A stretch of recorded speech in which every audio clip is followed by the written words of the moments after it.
Imagine, for a second, that you could build a perfect world for yourself.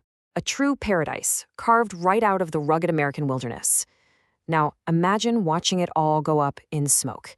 Destroyed not by some act of nature, but by raw ambition, betrayal, and a massive treasonous conspiracy.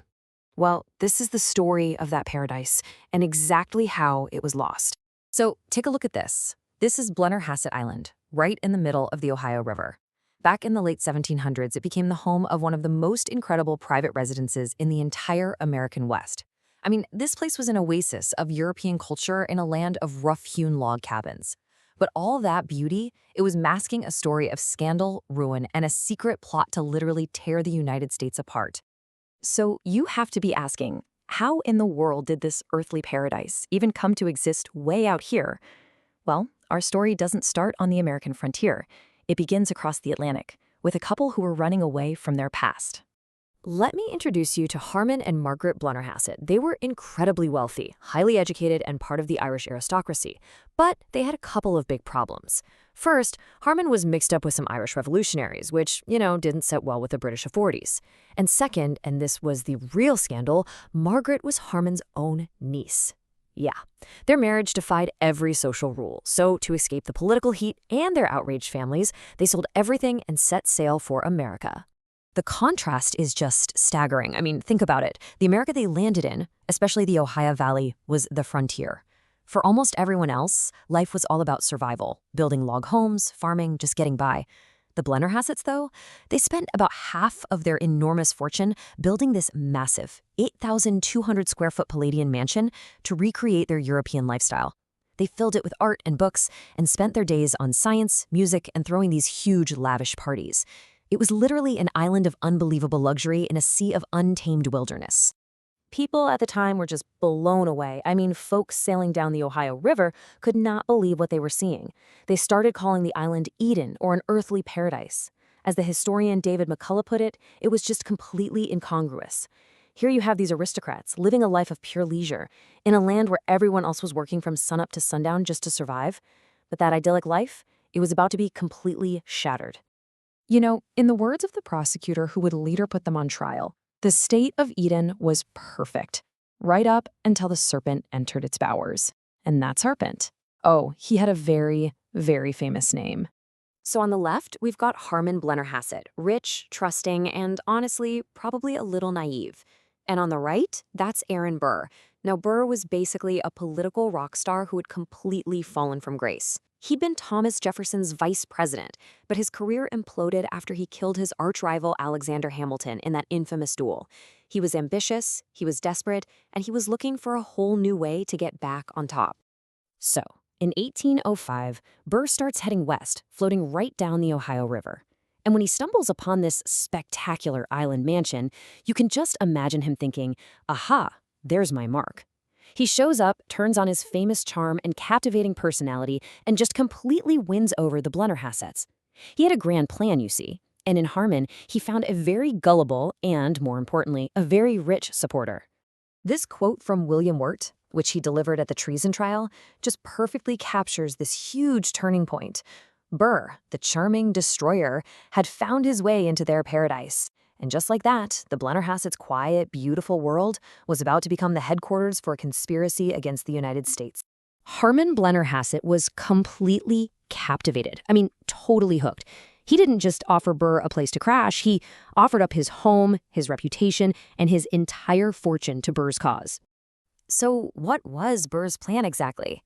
Well, it was breathtakingly ambitious. His goal was to carve a brand new nation out of the American West, maybe even conquer Texas and Mexico while he was at it. And, of course, he'd be the leader of this new Western empire. Some people even said he dreamed of being King Aaron I. This wasn't just some adventure. This was straight-up sedition. The island totally transformed. The sounds of music and parties were replaced by the quiet business of conspiracy. Harmon just poured his entire remaining fortune into the scheme. He was buying boats that could carry 500 men, ordering massive amounts of supplies, stockpiling weapons. He was all in. He even started writing these newspaper essays called The Queerest, hinting that maybe the West should just break away from the U.S. But here's the thing about a plan this huge, it's almost impossible to keep it secret. Burr's main ally was a guy named General James Wilkinson, the highest-ranking general in the whole U.S. Army. But Wilkinson got cold feet. He figured the plot was going to fail, so he betrayed Burr, sending a decoded version of Burr's secret letters straight to President Thomas Jefferson. And with that single act of betrayal, the whole conspiracy just came crashing down. The second President Jefferson got that letter, the government moved, and it moved fast. For the Blennerhassetts, the dream turned into an absolute nightmare in just a matter of days. Yeah, their downfall was incredibly swift. Jefferson issued orders for their arrest. Harmon heard the militia was on its way, so he and about 30 other men slipped away from the island on December 10th, just hours before the authorities showed up. The very next day, the militia descended on his home. Burr himself was finally caught a couple of months later. And the human cost of this, it's just immense. Margaret was actually away when the militia arrived. She came back to find her paradise turned into a living hell.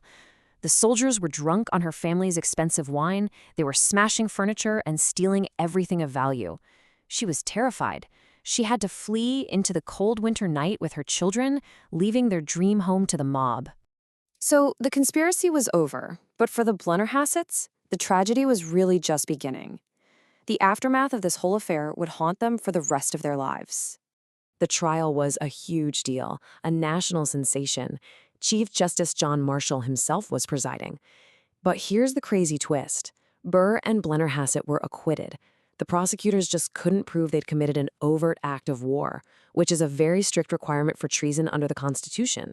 But even though they were legally innocent, it didn't save them from ruin. The legal fees were astronomical.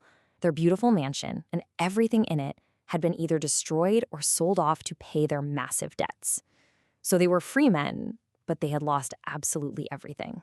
Their final years are just a heartbreaking series of failures. They tried to start over with a cotton plantation. That failed. They moved to Montreal, where Margaret, the once great hostess of a grand mansion, was forced to publish her poetry just to make ends meet. Harmon died in 1831. Years later, Margaret came back to the U.S. to petition Congress for damages to her home. A Senate committee actually approved the payment, but she died in poverty in a New York poorhouse before she ever saw a single cent. And then, as a final, tragic end to the story, the mansion itself, the very symbol of their dream, was left empty and eventually burned right to its foundations in 1811. Eden was officially gone. But the story was just too powerful to disappear completely. In the 1980s, people were so fascinated with this dramatic piece of American history that the state of West Virginia started this incredibly detailed reconstruction of the mansion, right on top of its original foundations. And this all brings us to a really fundamental question, doesn't it? The building is back. It stands there looking just as proud as it did 200 years ago. But the original life, the spirit of that place, the innocence before the serpent arrived, can something like that ever really be brought back? Maybe not. But today, Blennerhassett Island is a historical state park. 40,000 people a year take a riverboat out to its shores. They walk the beautiful grounds, they tour the rebuilt rooms, and they listen to this haunting story of a paradise that was built, lost, and somehow remembered. They're stepping into the ghost of a lost Eden that, for some reason, continues to fascinate us all.